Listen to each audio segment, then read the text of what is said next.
নমস্কাৰ বন্ধু-বান্ধৱীসকল, আজি বহুত দিনৰ মূৰত মোৰ অন্য এটা নতুন ভিডিঅ'লৈ আপোনালোক সকলোকে স্বাগতম জনাইছোঁ। যিহেতু ভাদ মাহ শেষ হ'বৰে হ'ল, কাৰণে গাঁৱৰ সকলো মাইকী মানুহ অৰ্থাৎ গোপিনীসকলৰ লগত আমি বাসুদেৱ থানলৈ বুলি ওলালোঁ। আৰু আমি শ্ৰী শ্ৰী বাসুদেৱ থান নৰুৱা সত্ৰ পালোহি। চাওকচোন, ইমান এটা সুন্দৰ পৰিৱেশৰ মাজত এই সত্ৰভাগী অৱস্থিত।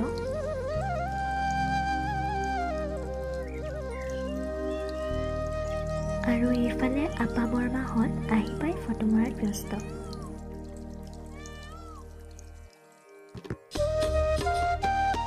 আৰু এইফালে আমাৰ গাঁৱৰ মহিলাসকল।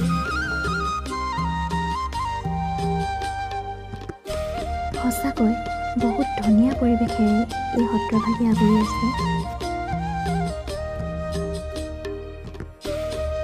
আৰু এয়া দেখিছেনে, আমি আসনভাগীৰ ওচৰলৈ যাওঁতে এইফালে হনুমানজীয়ে কেনেকৈ ভকতক আদৰিবলৈ ৰখি আছে।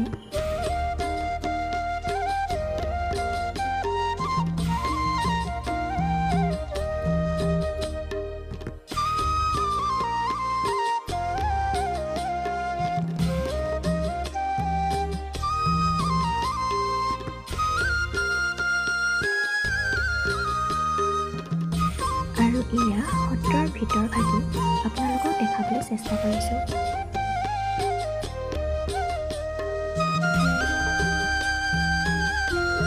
আৰু এয়া আমি সকলোৱে সেৱা কৰিবৰ কাৰণে বহি আছোঁ।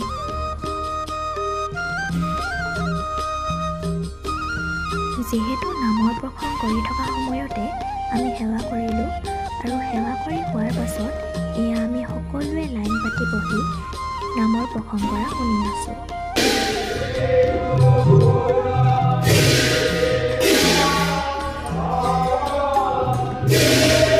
এটা সুন্দৰ পৰিৱেশৰ মাজত সত্ৰৰ ভিতৰত নামৰ প্ৰসংগ শুনি কিবা এটা ভাল লাগি দিয়কচোন।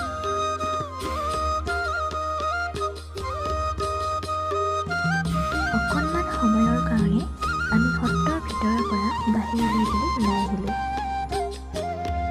চাওঁতে চাওঁতে আমাৰ ঘৰলৈ বুলি উভতিবৰে হ'ল, কিয়নো আমাৰ ঘৰ সত্ৰৰ পৰা বহুত দূৰ হয়। সেইটো কাৰণে আমি সোনকালে উভতি দিব লগা হ'ল।